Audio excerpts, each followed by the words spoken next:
আসসালামু আলাইকুম। সবাইকে স্বাগত জানাচ্ছি গ্লোবাল ভিউজে। আপনাদের সঙ্গে আছি আমি তাসনিম হোসাইন। আজ জানাবো আন্তর্জাতিক গণমাধ্যমে আলোচিত সংবাদ ও বিশ্লেষণ। ৪ মাস পর ইসরায়েলের প্রাণকেন্দ্রে বড় আঘাত হেনেছে হামাস। তেল আবিবে মুহুর্মুহু ক্ষেপণাস্ত্র হামলার পর আহত ও ভীত সন্ত্রস্ত ইসরায়েলিরা হাসপাতালে ভিড় জমিয়েছেন। যুদ্ধের অষ্টম মাসে হামাসের এই ধরনের হামলার সামর্থ্য দেখে স্তম্ভিত ইসরায়েলিরা। গাজার স্থলযুদ্ধেও ইসরায়েলি সেনাদের নাভিশ্বাস তুলেছেন ফিলিস্তিনি যোদ্ধারা। দখলদারদের বিভিন্ন গুরুত্বপূর্ণ অবস্থানে বড় আকারের আর্টিলারি ও মিসাইল হামলা চালিয়েছে হিজবুল্লাহ। ইসরায়েলি বিশ্লেষকরা একযোগে বলছেন, হামাসকে পরাজিত করা সম্ভব নয়। নিজেদের চাওয়া সীমিত করে এখন হামাসের দাবি মেনে নিয়ে বন্দীদের ফিরিয়ে আনতে হবে। আল জাজিরার খবরে বলা হয়েছে, গাজা যুদ্ধের ২৩৩তম দিনে হামাসের সামরিক শাখা আল কাসসাম ব্রিগেডসের মিলিটারি মিডিয়া তেল আবিবে বড় ধরনের ক্ষেপণাস্ত্র হামলার ফুটেজ প্রকাশ করেছে।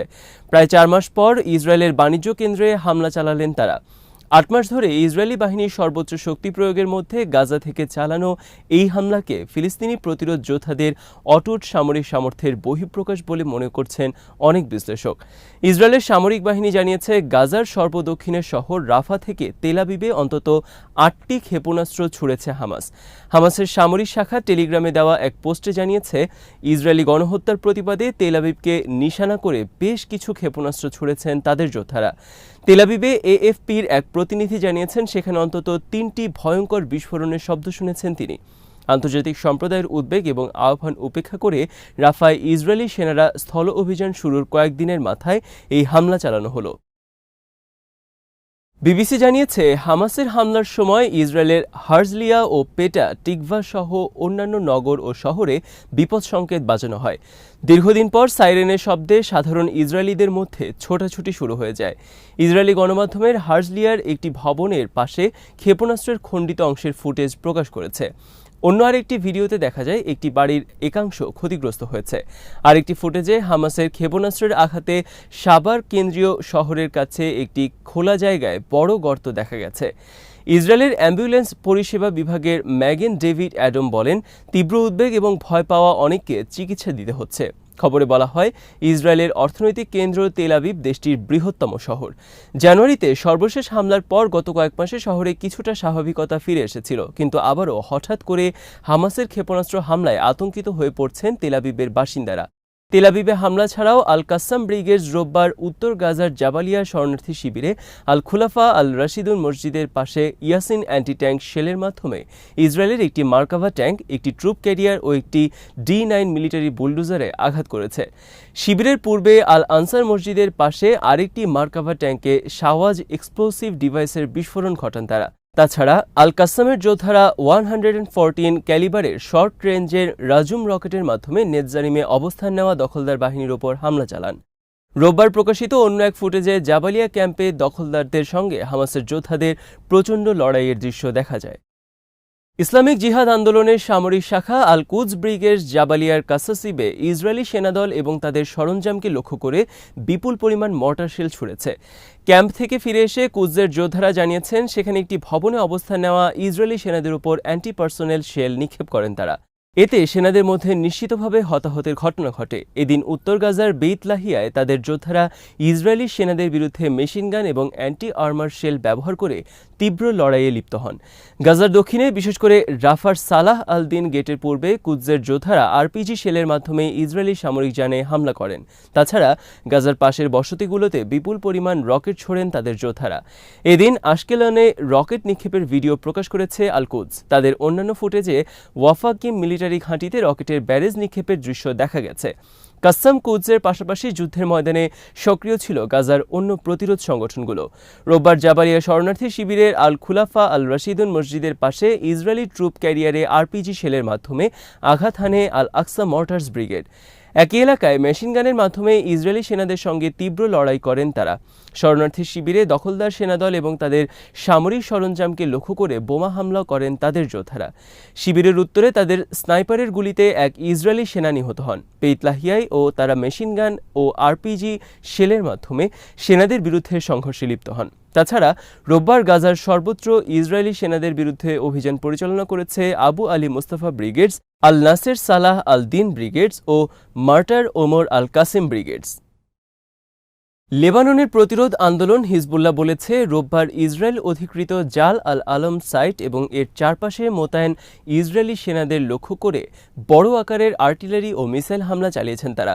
এই হামলায় সেনাদের মধ্যে প্রাণহানির ঘটনা ঘটেছে বলে নিশ্চিত করেছে হিজবুল্লাহ। এই দিন তারা যথাযথ অস্ত্রের মাধ্যমে আল আবাদ সাইটের টেকনিক্যাল সিস্টেমেও সরাসরি আঘাত হানেন। হামলায় সিস্টেম পুরোপুরি ধ্বংস হয়ে যায়। তাছাড়া হিজবুল্লাহর যোদ্ধারা আল মালিকিয়া সাইট এবং এর চারপাশে মোতায়েন দখলদার বাহিনীর উপর সরাসরি আঘাত করেন। হামলায় যথাযথ অস্ত্র ব্যবহার করা হয়েছে বলে জানান তারা। ইসরায়েলি মিডিয়া বলছে রোববার লেবানন থেকে মার্গালিয়ত বসতিকে লক্ষ্য করে দুটি অ্যান্টি ট্যাঙ্ক মিসাইল এবং ওয়েস্টার্ন আল জলিলের বসতিগুলোকে লক্ষ্য করে 15টি রকেট নিক্ষেপ করা হয়। এ সময় উত্তর ইসরায়েলের আভিভিম, ইরন, বাসা হানিতা, শলোমি ও রোশ হানিকরা বসতিতে সাইরেন বাজানো হয়। রোববার ইসরায়েলি প্রতিরক্ষা বাহিনী স্বীকার করেছে গাজায় প্রতিরোধ যোদ্ধাদের হামলায় তাদের আরও এক সেনা প্রাণ হারিয়েছেন। কফির ব্রিগেডের এই সার্জেন্ট বুধবার উত্তর গাজায় ফিলিস্তিনি যোদ্ধাদের হাতে গুরুতর আহত হয়ে রোববার মারা যান। এর মাধ্যমে গত বছরের 7 অক্টোবর থেকে এ পর্যন্ত 636 সেনা নিহত হওয়ার কথা স্বীকার করল ইসরায়েল। তাদের হিসাব মতে গাজায় স্থলযুদ্ধে তাদের নিহত সেনা সংখ্যা 283। হামাস অবশ্য বলে আসছে এর আসল সংখ্যা অনেক বেশি। জনরোষ এবং সেনাদের মনোবল ভেঙে যাওয়ার ভয়ে তারা নিহত সেনা সংখ্যা গোপন করছে। যুদ্ধে এই পর্যন্ত 1,500-এরও বেশি ইসরায়েলি সেনা নিহত হন বলে প্রতিরোধ সংগঠনগুলোর তরফে জানানো হয়েছে। ইসরায়েলি গোয়েন্দা সংস্থা মোসাদের সাবেক প্রধান ড্যানি ইয়োতান বলেছেন গাজায় ইসরায়েলি বন্দীদের সময় ফুরিয়ে আসছে। দেশটির চ্যানেল 13কে রোববার তিনি বলেন, এখন ইসরায়েলের চাওয়াকে সীমিত করে হামাসের দাবিকে সম্মত হওয়ার জন্য প্রস্তুতি নেওয়া উচিত। বন্দীদের ফিরিয়ে আনাই সবচেয়ে গুরুত্বপূর্ণ উল্লেখ করে তিনি বলেন, এই বিষয়টি একটা সময় এসে ইসরায়েলকে সব ধরনের অভিযান বন্ধ করতে বাধ্য করতে পারে। গাজা যাদের হাতে আছে তাদের হাতেই থাকবে উল্লেখ করে তিনি বলেন, সেখানে ইসরায়েল কোনো লক্ষ্য অর্জন করতে পারেনি, পারবেও না। মোসাদের এই সাবেক প্রধান যুদ্ধের 233তম দিনে তেল আবিবের গুশদান বসতিতে হামাসের রকেট হামলার কথা উল্লেখ করে বলেন, এতে বিস্মিত হওয়ার কিছু নেই, কারণ সবাই জানে তেল আবিবে হামলা করার মতো সক্ষমতা হামাসের আছে। এদিকে ইসরায়েলের সাবেক প্রধানমন্ত্রী ইহুদ ওলমার্ট বলেছেন, গাজায় যে সামরিক অভিযান চালানো হচ্ছে তাতে পূর্ণাঙ্গ বিজয় অর্জনের সম্ভাবনা ক্ষীণ।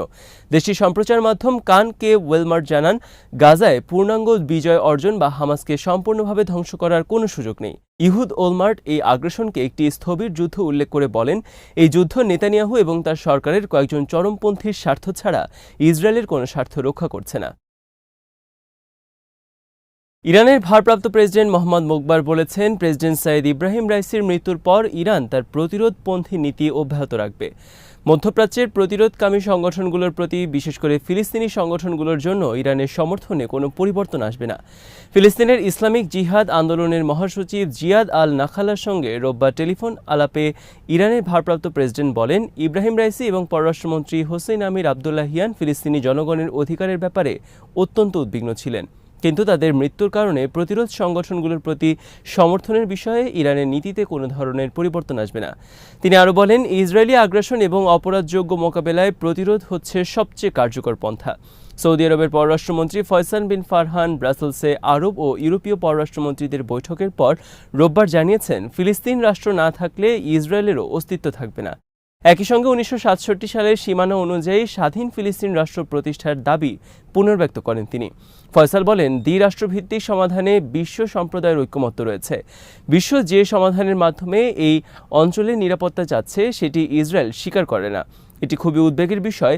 সৌদি আরবের শীর্ষ এই কূটনীতিক সাংবাদিকদের বলেন, ফিলিস্তিনি রাষ্ট্রের অস্তিত্ব ছাড়া ইসরায়েলের অস্তিত্ব থাকতে পারে না এবং ফিলিস্তিন রাষ্ট্র প্রতিষ্ঠার মাধ্যমেই ইসরায়েলের নিরাপত্তা দৃঢ় হবে। সেজন্য আমরা আন্তরিকভাবে আশা করি ইসরায়েলের নেতারা বুঝতে পারবেন আন্তর্জাতিক সম্প্রদায়ের সঙ্গে মিলে কাজ করাটা তাদের স্বার্থেই ভালো।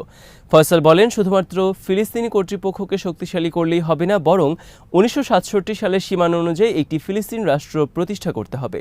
এর আগে চলতি বছরের ফেব্রুয়ারিতে স্বাধীন ফিলিস্তিন রাষ্ট্রকে স্বীকৃতি না দেওয়া পর্যন্ত ইসরায়েলের সঙ্গে সম্পর্ক স্বাভাবিক করবে না বলে জানিয়েছিল সৌদি আরব। ওয়াল স্ট্রিট জার্নাল জানিয়েছে, গাজায় যুদ্ধবিরতির জন্য ঘরে বাইরে ইসরায়েলের উপর চাপ বাড়ছে। গণহত্যা বন্ধে দেশে দেশে বিক্ষোভের পাশাপাশি ইসরায়েলের অভ্যন্তরেও বন্দীদের নিরাপদে ফেরানোর দাবি জোরালো হচ্ছে। বিভিন্ন বিক্ষোভ থেকে সরকার বিরোধী নানান স্লোগান দিচ্ছেন বিক্ষোভকারীরা। এক্সে দেওয়া এক পোস্টে এই ইস্যুতে সরকারের অবস্থানের কঠোর সমালোচনা করেছেন ইসরায়েলের বিরোধী দলীয় নেতা ইয়ার লাপিদ। তিনি বলেছেন, প্রধানমন্ত্রী বেঞ্জামিন নেতানিয়াহু এবং তার সাঙ্গপাঙ্গরা তাদের নিজেদের ক্ষমতা টিকিয়ে রাখা নিয়ে ব্যস্ত। চলতি মাসের শুরুর দিকে ইয়ার লাপিদ বলেছিলেন, গাজায় প্রতিদিন ইসরায়েলি সেনাদের হত্যা করা হচ্ছে, আর মন্ত্রিসভার সদস্যরা টেলিভিশনে নিজেদের মধ্যে লড়াই করছেন। ওয়াল স্ট্রিট বলছে, বন্দীদের ফেরানোর দাবিতে তেল আবিবে বিক্ষোভ থামছে না। বিক্ষোভকারীরা নেতানিয়াহুর পদত্যাগের দাবিতে জোরালো আওয়াজ তুলেছেন।